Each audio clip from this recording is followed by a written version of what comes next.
अस्सलाम वालेकुम, welcome back to my channel. Hope you all guys are doing well. अल्हम्दुलिल्लाह मैं भी बिल्कुल ठीक हूँ और उम्मीद करती हूँ कि आप सब लोग खैर खैरियत से होंगे।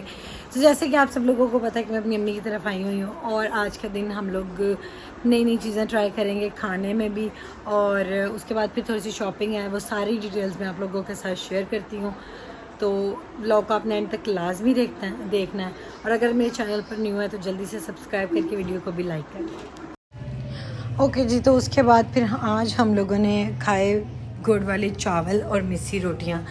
नॉर्मली आजकल के बच्चों को फ़ास्ट फूड और इन सारी चीज़ों का ही बस पता है, मतलब आज की जनरेशन को इन सारी चीज़ों का पता ही नहीं है। लाइक हम लोग भी बहुत छोटे थे जब मम्मी लोग ये सारी चीज़ें बनाते थे, खाते थे सब लोग मिलके। गर्मियों की छुट्टियों में जब सब लोग इकट्ठे होते थे, छुट्टियाँ हुई हैं, फूफो लोग आते थे अपने बच्चों को लेके या हम लोग जाते थे, तब ये चीज़ें ज़रूर होती थी और सब लोग मिलके बैठ के खाते थे, इंजॉय करते थे, टाइम स्पेंड करते थे साथ, और सारी चीज़ें बहुत अच्छी लगती थी।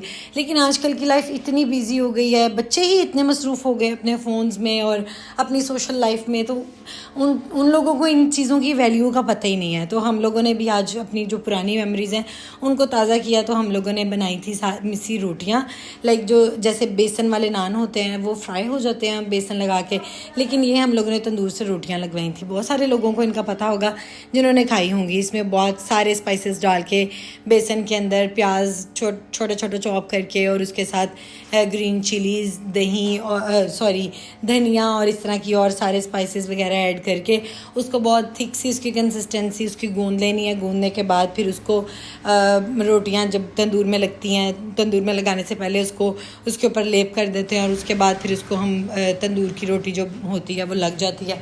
उसके बाद जब वो लग के आती है उनके ऊपर मक्खन रख के चाटी की लस्सी के साथ उसको खाने का मज़ा ही कुछ और है। ये इन लोगों को नहीं पता, जो लोग पिज़्ज़े बर्गर खाते हैं ना, उन लोगों को इसका टेस्ट नहीं पता।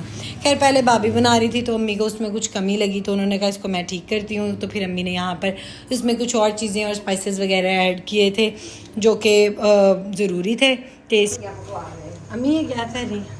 ये मिस्सी रोटी बना रही हूँ। किसके लिए? मेरी बेटी आई है बाहर से, वहाँ की नहीं मिलती। मुझे अम्मा ये बेसन वाली रोटी बना के दो। कौन से बाहर से? लंदन से। पत्तों की वाला लंदन। जी जी। डूंगे पिंड चोट ला के इन्होंने मिसिया रोटियां चाहिए। चिड़िया इस तरह से बनाओ, आप बनाओ। चिड़िया चिड़िया आ गई। चिड़िया आओ चिड़िया पकड़े, आओ चिड़िया पकड़े। इधर देखियो ने चिड़िया की डले।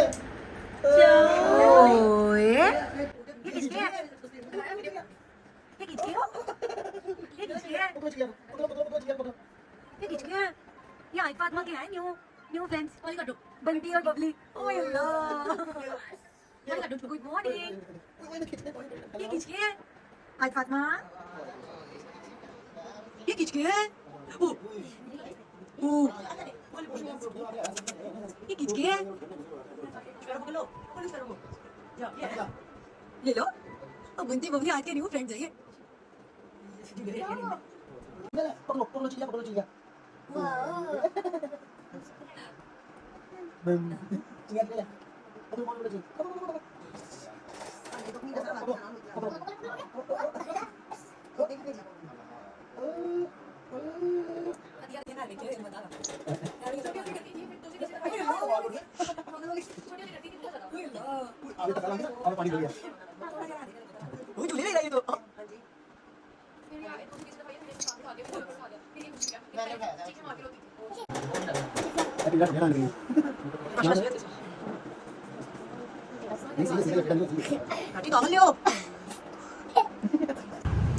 ओके जी, तो आयत के रिएक्शन आप लोगों ने देखा। आयत के न्यू फ्रेंड्स आए थे घर पे। आयत सोई हुई थी और उसके मामू उसके लिए लव बर्ड्स लेके आए थे, तोते लेके आए थे जो पैरट्स होते हैं छोटे छोटे से। इनको बेसिकली लव बर्ड्स बोलते हैं, मतलब इनकी जो कहते हैं किस इकसाम होती हैं, तो इसमें से ये लव बर्ड्स थे। और ये इतने प्यारे थे, बहुत प्यारे थे। को आजकल मतलब मेरा जो घर है वो थोड़ा बंद है, वहाँ पर वो इस तरह की चीज़ें उसको देखने को नहीं मिलती। और जब से ये नानों के घर आई है, इसको पिजन्स, तोते, द वे इस तरह की चीज़ें देखने को मिलती है तो बहुत हैरान होती है। तो मैंने कहा ऐसा ना हो कि मेरी बच्ची बिल्कुल ही बर्गर बन जाए, तो मैंने कहा इसको इस तरह की चीज़ें दिखानी चाहिए। तो फिर मैंने भाई से कहा तो उन्होंने इसको इस तरह के 2 लव बर्ड्स ला के दिए। और जब ये सोई हुई थी, जब ये उठी, फिर हम लोगों ने इसका रिएक्शन रिकॉर्ड किया। आज फातिमा इतना खुश हुई देख के इनको कि ये तो मैं आसमान में देखती थी, तो ये क्या हो गया, ये तो मुझे नज़र आ रहा है नीचे ज़मीन पे, तो मैं इनको देख भी सकती हूँ, पकड़ भी सकती हूँ। और उनके पिंजरे के ऊपर बैठ रही थी, कभी कभी उनको मार रही थी, कभी खींच के इधर लेके जा रही थी, कभी खींच के उधर लेके जा रही थी।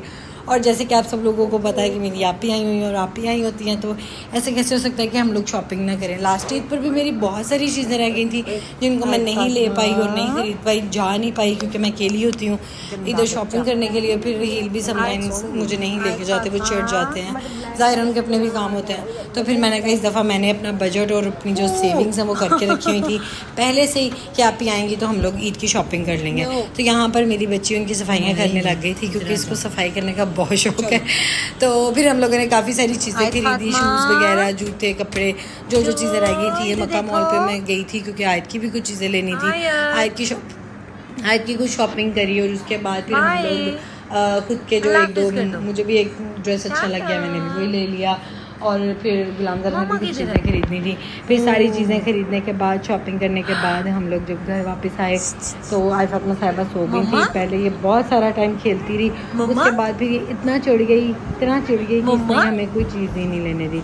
और फिर ये और इसकी खाला, जब ये खाला होती हैं तो आए खाला के पास ही होती है, और सारा टाइम ये उसके साथ चिपकी रही और उसी ने से उठाए रखा। और फिर पूरा इमेजिन रोड हम लोगों ने विज़िट किया, जितने भी ब्रांड्स थे।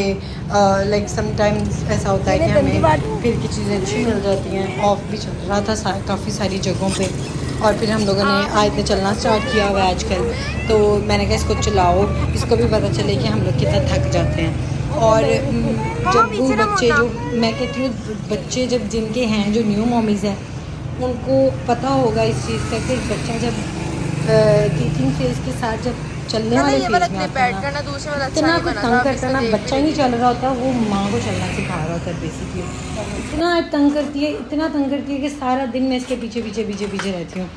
और उसके साथ साथ जब चलना स्टार्ट किया है तो मैडम साहिबा ने हर चीज़ उठा के सबसे पहले अपने मुंह में डाल दी। और फिर मुझे वो चीज़ें अच्छी नहीं लगती। मैं तो इसके टॉयज़ इतना वॉश करती हूँ, इसकी हर चीज़ को साफ़ रखती हूँ, धो के बॉईल करके इस्तेमाल करती हूँ। और फिर जब ये देखो यहाँ पर भी इसने जूता उठा के मुँह में डाल दिया था, इसी तरह घर में भी जो चीज़ इसको मिलती है, जूता, स्लीपर या एवरीथिंग, जो भी एनीथिंग, इसने उठा के मुँह में डालनी होती है। और फिर यहाँ पर हम लोगों ने अपनी जो शॉपिंग थी उसको गुड बाय बोला। गुड बाय बोलने के बाद फिर हम लोग घर आए थे। घर आके फिर सारी शॉपिंग, पहले मुझे आदत है आके मैंने पूरी शॉपिंग का बाज़ार लगाना होता है, सबको दिखानी होती है सारी चीज़ें कि हम लोग क्या क्या लेके आए। और उसके बाद फिर जूता रह गया था मेरा, लास्ट ईद पर भी मैंने जूता चांद रात वाले दिन दिया था। और मेरा जो, मुझे फिर इतना कुछ खास समझ में नहीं आता जब इतनी जल्दी में आप चीज़ ले लेते हैं। तो इसलिए मेरा ख्याल है कि आप लोगों को भी जब भी मतलब पता तो होता है कि ईद आ रही है, तो सेलिब्रेट भी करना होता है, 2 तो ईदें होती हैं। तो इसलिए आई सजेस्ट कि आप लोग भी अपने बजट को मैनेज करके ईद से 1-1.5 महीना पहले अपनी सारी शॉपिंग कंप्लीट करके तो अपना जो बाकी का टाइम है उसको रिलैक्स होकर एंजॉय करें। और मेरी तरफ से आज के व्लॉग में बस यही था। होपफुली आप लोगों को अच्छा लगा होगा, मुझे अपनी दुआ में याद रखिएगा, मैं भी आप लोगों को अपनी दुआ में याद रखूँगी। मिलती हूँ इसी तरह के अगले व्लॉग में आप लोगों के साथ। अपना बहुत ज़्यादा ख्याल रखिएगा। अल्लाह हाफिज़।